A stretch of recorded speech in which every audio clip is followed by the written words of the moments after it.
What's up, you guys? It's Graham here. So one of the questions I get asked a lot is, am I going to be flipping this place or am I going to be selling it in the short term?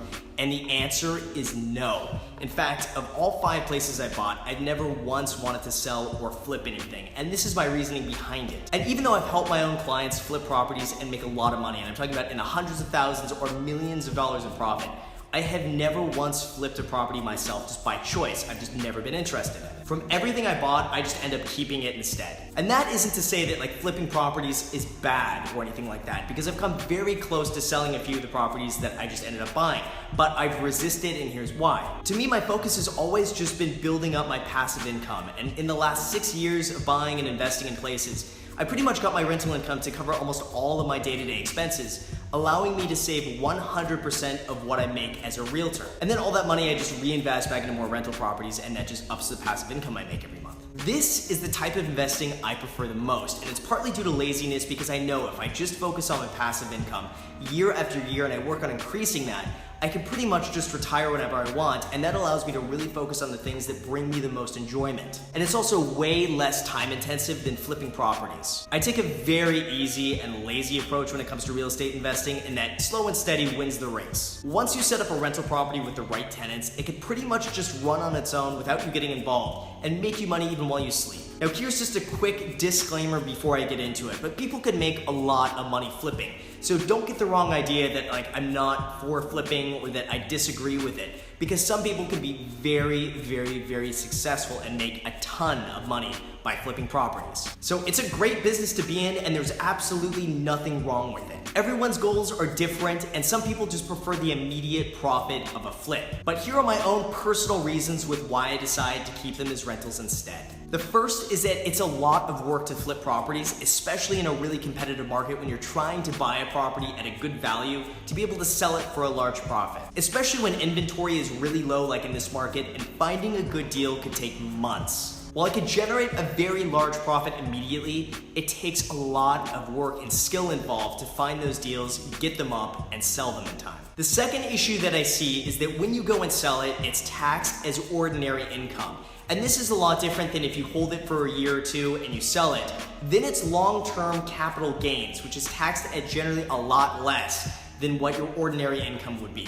Like for instance, for me, if I flipped a property, thanks to California, chances are I would be taxed at almost 50% of my profit, which is just ridiculous. Now that's fucked up. The third issue I have is market timing, and especially in a really competitive market like Los Angeles, finding a good deal can take a long time.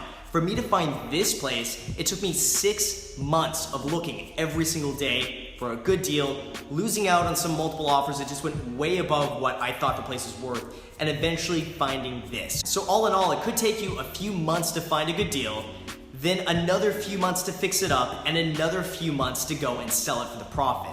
So you're sometimes looking between 4 and 9 months from beginning to end to flip a property. Now in the bigger picture, a lot could happen in that time frame. Interest rates could go up, something could happen in your local market, something could happen to the stock market or the economy. Something could affect the value of a property 9 months down the line. And unfortunately, we can't see what's gonna be happening 9 months from now. The market could very well just continue to appreciate, and you make even more money than what you expected, or something can happen and you potentially risk some of your profit.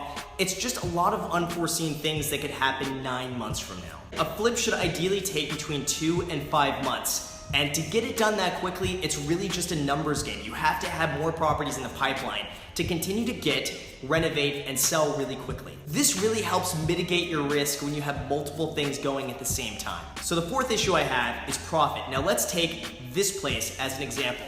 I'm gonna be in this place about $700,000, and by that time, it's gonna be worth somewhere around $850,000. So on the big picture of things, it looks like I've just made $150,000 in equity, but it's not that simple. If I go ahead and list this place for sale, I'm gonna have to pay 2.5% to whatever agent brings a buyer to this place.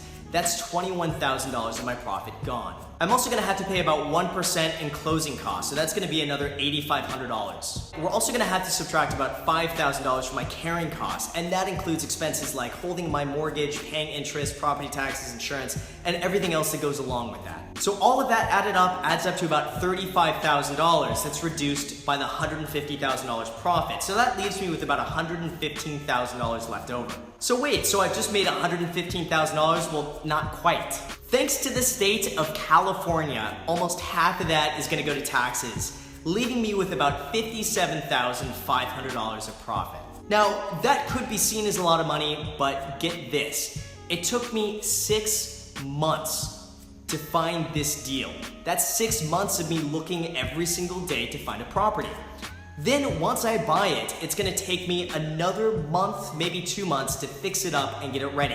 Then after that, I could probably get this closed and sold within 60 days. Meaning my time from start to finish could be as long as 10 months. That's a $5,750 profit per month if I flip this place. Like I said, in order for that to make sense, I need to have another place lined up for me to move on to when this is done so I can start on another project, or have that going concurrently with this at the same time. $5,750 per month to me is really not enough to go through the motions of buying a place and all the stress involved in fixing it up, and that really takes the time away from working as a realtor, which is really where I earn the bulk of my money. Now my fifth thought is that if you have that much equity in a place to flip it for a profit, chances are you can ask higher rents, which would just increase your cash flow. So to go back to my flipping example, if I were to rent this place out at full market value, it would pay for itself and give me an additional $1,300 per month after all of my expenses. That also doesn't include paying down the mortgage, which would add an additional $700 per month in equity. So that's a total return of about $2,000 per month in passive income. Now, of course, that's a $3,850 per month difference between renting it out long term and selling it for a profit. But the major component here is that the $3,850 per month that I would gain in selling this place takes a lot of my time away from my main focus, which is working as a realtor. It also requires constant hustling to keep that momentum and to keep that income flowing. That $3,850, by the way, is not consistent. Some months it could be a lot higher depending on the property you're flipping, or some months it could work out to be a lot less if you end up earning less profit than what you originally had anticipated. So it really just entirely depends on the deal you have and the type of market it is and the area and the price range. Your profit could vary wildly, and it's very inconsistent depending on the deal. So what I'm essentially doing is just buying myself another job. Flipping properties tends to be another job that definitely could be very lucrative, but it's exactly that, it's a job, versus buying a place and renting it out. That's really not so much as a job, it's a lot more passive and a lot more long-term than buying something to flip. Flipping properties is really like a job, and what I'm looking for instead is passive income, which to me means total freedom. For me, I'll take the $2,000 per month without doing much. It just requires some upfront work and an initial investment to get started. But once you get it going, it can run for a very long time without you really getting involved. Now, this is not to say that flipping a property isn't lucrative, because it is, and people make a lot of money flipping properties, and it's a really great business to be in. But it's not a business for me personally that I really want to be in right now, because my focus is just increasing passive income. And this is the type of investment that I prefer the most, because it doesn't require a lot of your work after the initial upfront investment that you make. To me, my priority has always been to find really great properties that need a lot of work in an area that's very up and coming, fix it up, and rent it out. That's just my personal preference, and that is why I'm not flipping this place. So as always, you guys, thank you so much for watching. If you enjoyed this, make sure to click that subscribe button right now. Do it. Subscribe. Okay. Also, feel free to add me on Instagram and Snapchat. I post there pretty much daily, so if you want to be a part of it there, make sure to add me there too. Thank you again for watching, and until next time.